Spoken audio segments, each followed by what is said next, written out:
Olá, estamos iniciando o programa Realidades, Direitos Humanos e Cidadania, seu espaço privilegiado de críticas, debates sobre grandes temas sociais. Hoje a gente conversa sobre um tema importante que tem a ver com extremismo político-religioso no Brasil atual.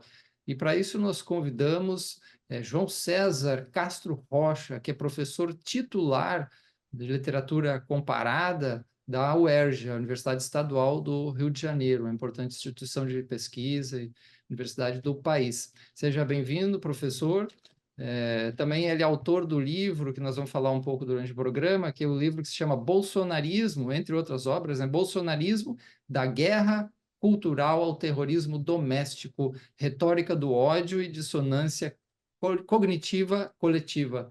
Só aí já tenho 5 perguntas, né? O bolsonarismo, guerra cultural, terrorismo doméstico, retórica do ódio e a própria dissonância cognitiva, mas eu gostaria de passar para o professor perguntando inicialmente sobre uma visão o que é esse extremismo de direita, né, que está presente no Brasil, outros lugares do mundo também, que características, algumas características do extremismo de direita do Brasil. Bom dia, professor Marcelo. Obrigado pelo convite. Uma alegria conversar com o senhor e com a sua audiência. O extremismo de direita do século XXI é um fenômeno muito particular. É certamente o fenômeno político decisivo das décadas iniciais do século XXI, porque no mundo inteiro não é um fenômeno brasileiro, latino-americano, não é um fenômeno localizado, é um fenômeno transnacional. E no mundo inteiro, a extrema-direita tem chegado ao poder, pelo menos na primeira vez em que chega ao poder, através de eleições livres e democráticas. E é muito importante reconhecê-lo, até mesmo por uma questão de honestidade intelectual. A extrema-direita de hoje é muito diferente de movimentos anteriores, que eram puramente autoritários, com base na violência, com base numa repressão muito ostensiva, com base numa hostilidade muito flagrante no espaço público. E a extrema-direita hoje, ela conseguiu algo que há 30, 40 anos atrás, para a minha geração, pelo menos, pareceria pouco crível. A extrema-direita hoje conquista corações e mentes, sobretudo das gerações mais jovens. Aliás, numa intervenção recente, em diálogo com reitores de universidades latino-americanas, o Papa Francisco acrescentou de maneira muito aguda uma expressão, uma palavra a esta expressão consagrada. Disse o Papa Francisco que nós, do campo progressista, precisamos voltar a conquistar corações, mentes e mãos. Isto é, as mãos cujos dedos ágeis teclam sem trégua em telas todo o tempo. Então, a extrema-direita é um fenômeno muito complexo, é um fenômeno transnacional, e nós precisamos realmente nos abrir para este estudo e tentar, sobretudo, compreender como, especialmente as gerações mais jovens, se deixam encantar pelas propostas radicais da extrema-direita. E como características em geral, você vê assim a questão, né, problemas em relação a direitos humanos, né, a meio ambiente, uma visão política mais extremista, né, mais discurso de ódio, né, e Isso. não sei que Se outras não, características mais. Isso, professor Marcelo. Se nós tivéssemos que caracterizar a extrema-direita com 3 ou 4 elementos, eu proporia a seguinte síntese. A extrema-direita política é um braço do neoliberalismo predador do século XXI. Quer dizer, há uma tendência hoje em todo o mundo, e não é sem razão que nós vemos grandes bilionários tentando interferir na política dos países mais distintos, há uma tendência do neoliberalismo predador do século XXI que retoma algumas das premissas do neoliberalismo da década de 70 e 80 do século XX, mas diante de um desafio absolutamente inédito para a humanidade. Professor Marcelo, hoje, por mais que haja um neoliberalista empedernido, ele não mais considera que os recursos naturais são inesgotáveis, que era a premissa básica do capitalismo. A premissa básica do capitalismo é que o acúmulo de riqueza, em tese, seria infinito, mas há uma equação que não fecha. A acumulação de riquezas só poderia ser infinita se os recursos disponíveis para essa acumulação fossem igualmente infinitos. E a realidade que nós vivemos, cada vez de forma mais aguda, é que a natureza não dispõe de recursos infinitos. E, pelo contrário, nós estamos levando a escassez a um patamar de protagonista muito em breve nas relações internacionais. Veja, há já provavelmente 1 ou 2 décadas, um dos filmes da série, da franquia James Bond, girava em torno da disputa internacional por água potável. Professor Marcelo, o que era ficção cinematográfica, em breve será realidade política.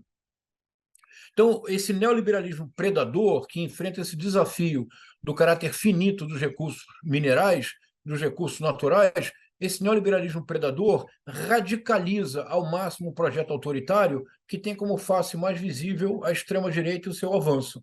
E possui uma ponta de lança, que é a guerra cultural. Quer dizer, é quase impossível pensar na extrema-direita hoje sem o recurso da guerra cultural como uma autêntica máquina eleitoral.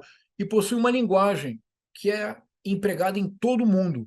E é uma contribuição que eu tento fazer ao debate contemporâneo na proposta do conceito de retórica do ódio em lugar de discurso de ódio. A retórica do ódio associada à guerra cultural são elementos muito importantes para o avanço transnacional da extrema-direita, cuja finalidade, em última instância, é tornar possível o neoliberalismo predador do século XXI. Certo, acredito que essa guerra cultural se dê muito por meios, né, da internet hoje, né, redes sociais e todas essas quantidades, né, e aí também a possibilidade das fake news. E aí o seu livro fala bolsonarismo, guerra cultural. Essa questão que a gente tem agora, bolsonarismo no Brasil, como é que você vê o crescimento, né, do bolsonarismo, essa característica mais própria do Brasil, né? Por que que esse ícone era um deputado federal que tinha 3 ou 4 projetos durante 16, 20 anos aprovados? Como é que se alçou a um poder tão grande, uma pessoa tão que não tinha nenhuma expressão assim tão estranha? É bem impressionante. Ah, o bolsonarismo, eu acho que ele congrega dois elementos muito importantes. De um lado, ele é um movimento, é parte de um movimento transnacional. A ação que nós temos visto nas últimas 2 semanas do Elon Musk no X, em acordo com a base bolsonarista, é uma ação bastante reveladora do caráter transnacional da extrema-direita.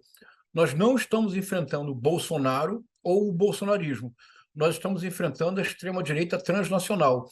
E se alguém tinha alguma suspeita de que dizê-lo seria uma espécie de teoria da conspiração à esquerda, o que aconteceu nas últimas 2 semanas no Brasil deixa muito claro que se trata de fato de uma investida transnacional.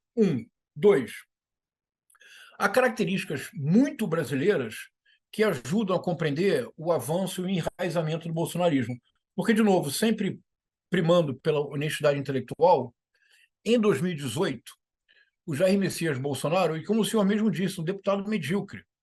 A primeira vez que ele teve uma votação realmente expressiva foi em 2014, quando ele foi o deputado federal mais votado no Rio de Janeiro. E conseguiu sê-lo porque ele conseguiu estabelecer uma dicotomia entre ele e a então presidente Dilma Rousseff.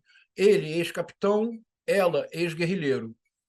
Ele, radicalmente de direita, ela, de esquerda. E ao tornar essa narrativa verdade absoluta, ele conseguiu finalmente sair daquele nicho específico no qual ele atuava, que era das forças de segurança. Mas em 2018, eu dizia, e nós precisamos reconhecê-lo com honestidade. Em 2018, o Jair Messias Bolsonaro se tornou o mais impressionante fenômeno político da República Brasileira. Talvez possamos dizer não apenas da nova República, iniciada com a redemocratização em 1985.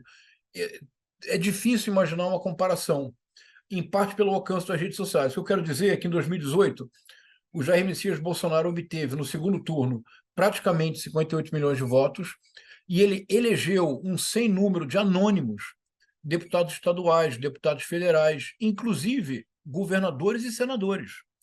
O tsunami eleitoral Bolsonaro em 2018 não tem paralelo na história da nova República. Nem mesmo o presidente Lula, em 2002, conseguiu arrastar tantos votos quanto o Bolsonaro em 2018. Curiosamente, professor Marcelo, a minha proposta para análise do momento político brasileiro contemporâneo é que, se em 2018 o Bolsonaro era o carro-chefe e trouxe a reboque um sem número de anônimos que se tornaram políticos, em 2022 o fenômeno se inverteu. Em 2022, o grande derrotado da eleição presidencial, naturalmente, foi o Bolsonaro, o primeiro presidente da nova República que não se reelegeu. Todos os anteriores que tentaram se reelegeram. Fernando Henrique Cardoso, Luiz Inácio Lula da Silva, Dilma Rousseff. O Bolsonaro foi o primeiro que perdeu uma reeleição e lançando mão de todos os expedientes que nós sabemos. Rompeu o teto de gastos com a PEC da bondade, como ele mesmo chamava, aparelhou a Polícia Rodoviária Federal, sobretudo no Nordeste, para que a votação fosse problemática para os eleitores do Lula, aparelhou a ABIN, aparelhou a Polícia Federal. Nós sabemos de toda a estrutura da articulação golpista do Bolsonaro. Ainda assim, ele perdeu em 2022, o que torna a sua derrota uma derrota ainda mais impressionante. Ao mesmo tempo, professor, nós precisamos dizê-lo de maneira clara. Do ponto de vista político-partidário, quem venceu as eleições de 2022 não foi o PT, não foi a Frente Ampla. Quem venceu as eleições foi o bolsonarismo. O bolsonarismo elegeu o governador do mais importante estado da América Latina, São Paulo. Elegeu senadores que nós não esperávamos, como Damares Alves, no Distrito Federal, e Hamilton Mourão, no Rio Grande do Sul, além de Tereza Cristina, que era ministra da Agricultura. A maior bancada hoje do Congresso é do PL, o partido do presidente. O bolsonarismo triunfou, Bolsonaro fracassou. Agora, por que o bolsonarismo se enraizou tão rapidamente no Brasil?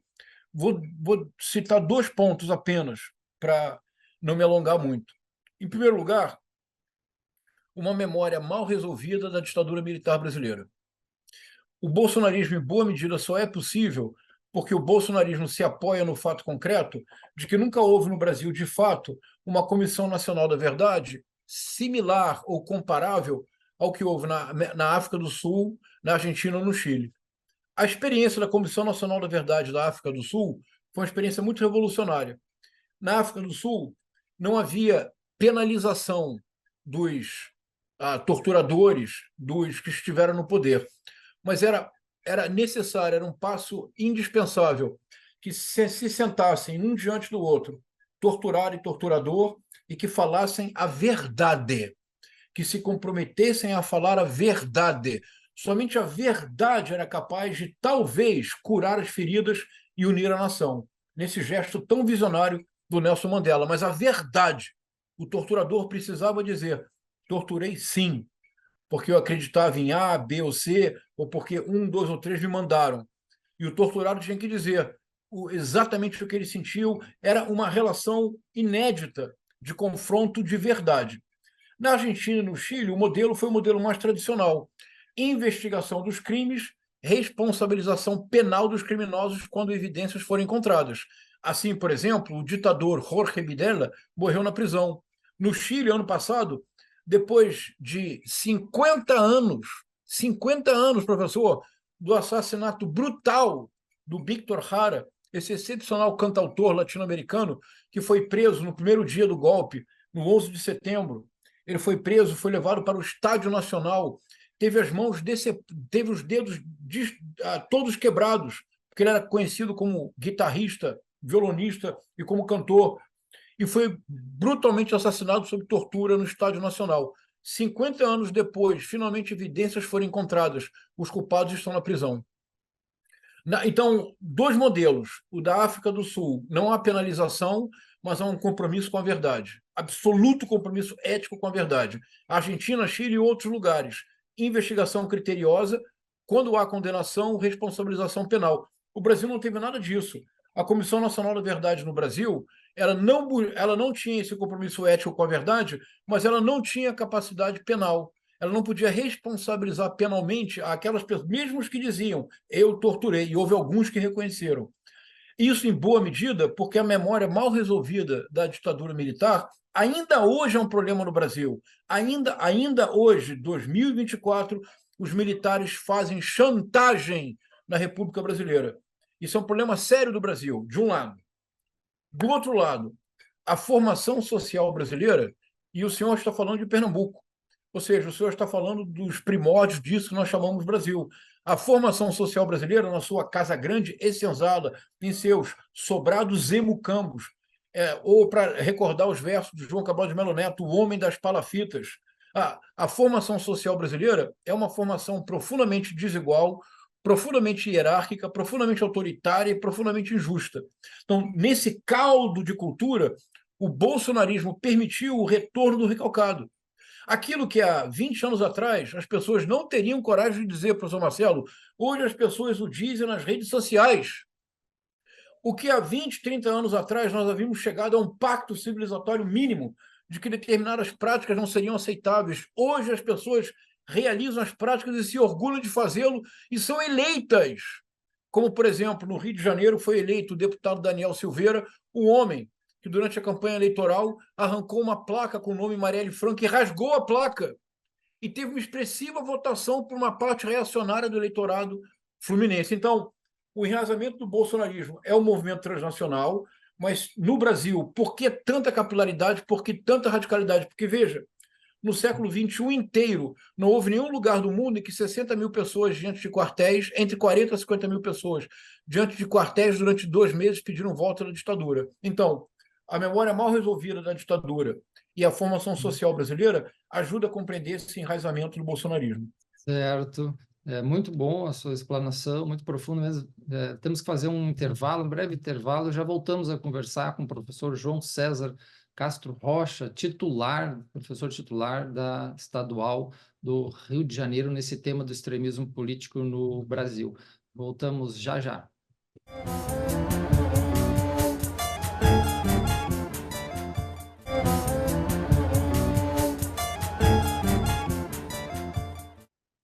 Estamos de volta conversando sobre o importante tema do extremismo político no Brasil atual, e aí temos a presença do professor João César Castro Rocha, da Estadual do Rio de Janeiro, professor titular lá, principalmente na área da literatura comparada, ele que também publicou livros e artigos sobre essa questão da extrema-direita, ele falava do bolsonarismo, e a gente ia perguntar para ele sobre a questão da Câmara dos Deputados, essa composição de forças, né, que tem pressionado bastante, tensionado bastante, né, o próprio governo atual e outros também.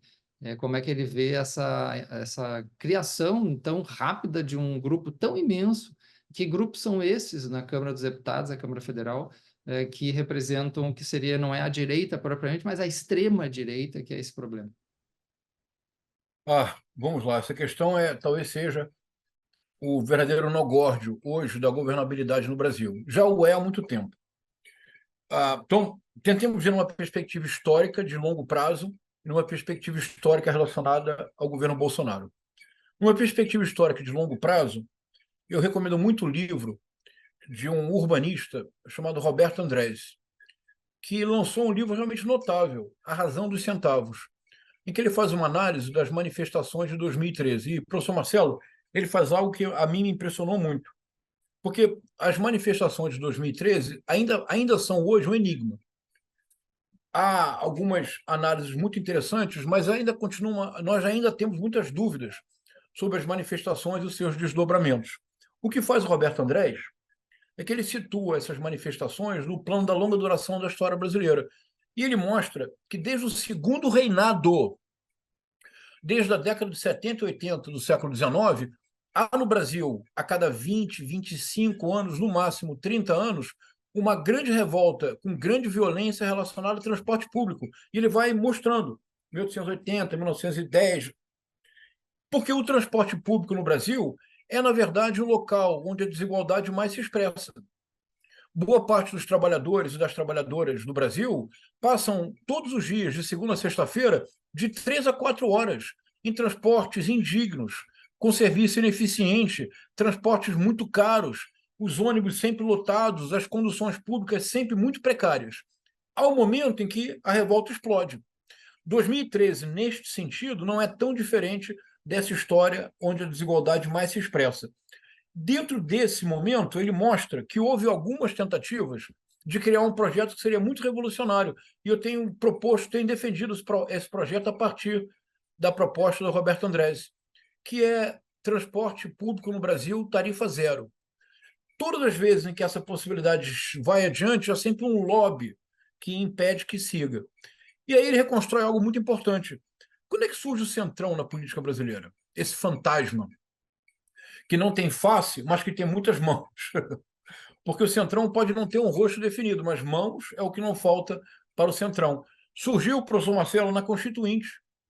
Havia um acordo entre os deputados constituintes que o texto que fosse levado a plenário, que era o resultado de longas deliberações em comissões específicas, que o texto levado a plenário só seria modificado com maioria absoluta.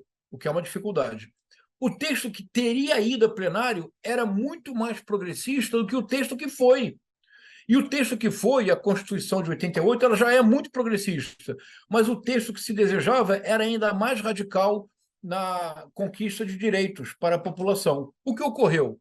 Um conjunto de deputados conservadores, eles se reuniram, literalmente passaram uma rasteira no texto que, em princípio, iria, conseguiram passar o texto que era mais conservador, e esse é o texto que hoje compõe a Constituição de 88. Aí surgiu o Centrão. Nunca mais o Centrão saiu da vida brasileira.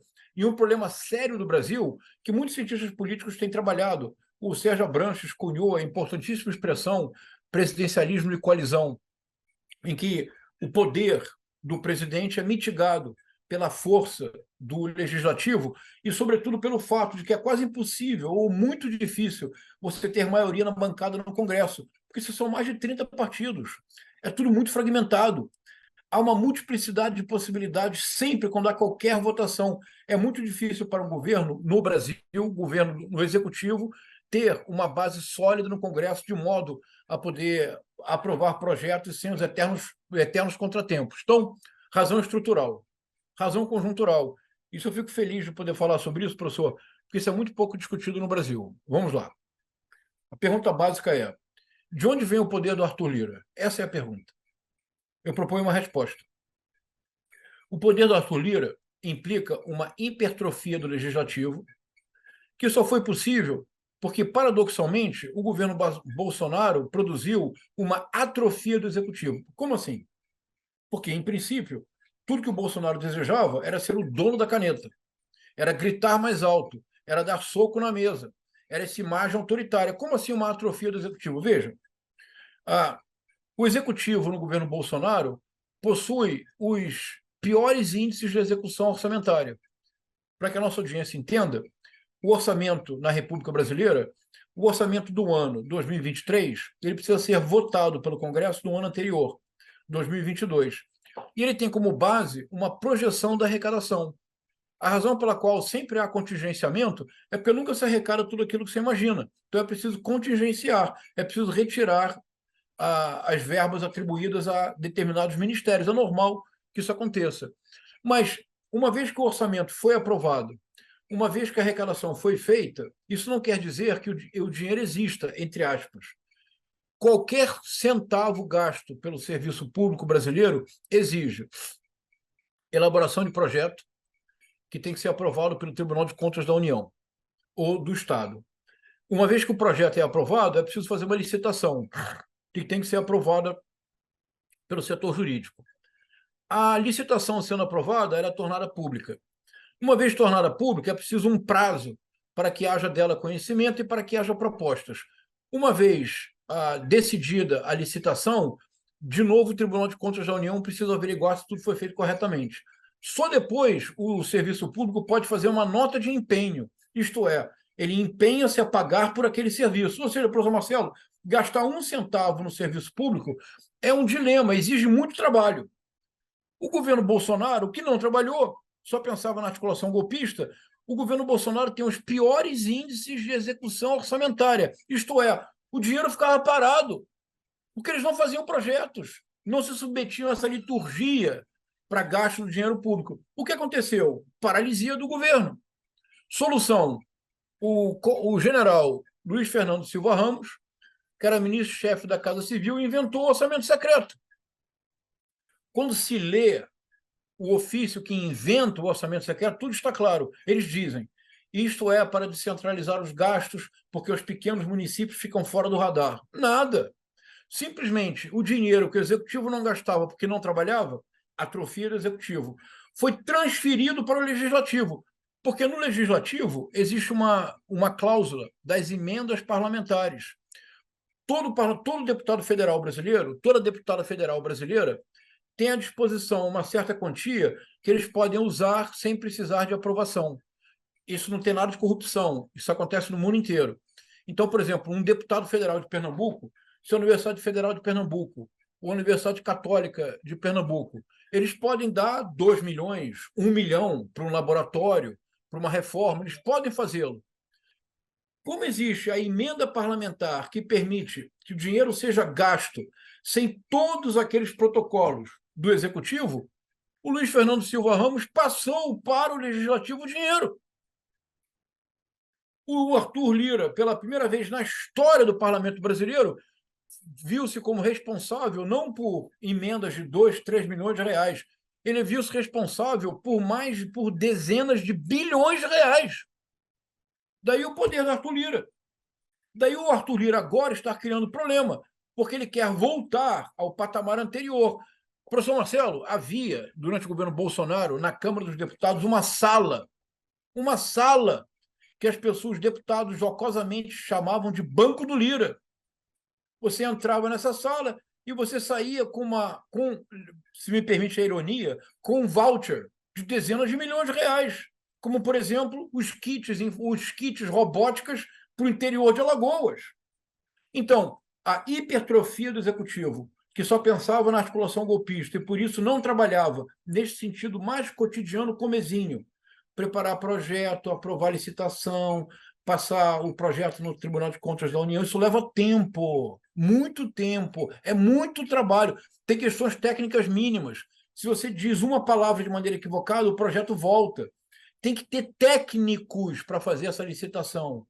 Em muitos casos, o governo Bolsonaro, para despetizar a administração, mandou os técnicos embora. O governo ficou paralisado. Então, o poder do Arthur Lira é o poder derivado da atrofia do executivo no governo Bolsonaro, que levou à hipertrofia do legislativo agora no comando do Lira. Eu tenho proposto o governo Lula-Alckmin, o governo da Frente Ampla precisa enfrentar o Arthur Lira. Enfrentar dentro das regras do jogo democrático. Não existe em nenhum país do mundo um legislativo que possa dispor dos recursos de que dispõe hoje o senhor Arthur Lira para gastos. Isso não existe. O legislativo está usurpando funções do executivo. Se essa usurpação foi orquestrada pelo próprio governo Bolsonaro, porque o governo Bolsonaro não trabalha, um governo como o governo do presidente Lula, do vice-presidente Alckmin. Mas, olha, sejamos honestos, professor Marcelo, poderia ser o governo do presidente Fernando Henrique Cardoso, poderia ser o governo do presidente Itamar Franco, porque eles trabalhavam, eles tinham projetos, eles executavam o orçamento. Poderia ser o governo do presidente Temer. Veja, um político de Pernambuco, como era o nome que foi ministro da Educação? Era Mendonça. Mendonça. Mendonça Filho. Mendonça Filho. Temos 1 minuto para encerrar. Na administração do Mendonça Filho, a execução orçamentária do Ministério da Educação foi quase de 100%. Trabalho. É muito importante esse tema, uma verdadeira aula com o professor João César. Infelizmente, o nosso tempo encerrou, mas já vai ficar o convite aqui falar com ele para uma próxima, a gente falar sobre também a conjuntura e tantos outros aspectos a partir das obras que ele tem publicado, em especial essa que é o bolsonarismo, da guerra cultural ao terrorismo doméstico, retórica do ódio e dissonância cognitiva coletiva. Vamos agradecer muito a presença do professor João César Castro Rocha, titular, professor da Universidade Estadual do Rio de Janeiro, né, em especial na área de literatura comparada, e um grande especialista na conjuntura nacional e nesses temas que nós estamos conversando, como extremismo político no Brasil. Agradecemos ao professor e a todos e até a próxima. Muito obrigado, professor Marcelo. Uma alegria dialogar. Fico à disposição.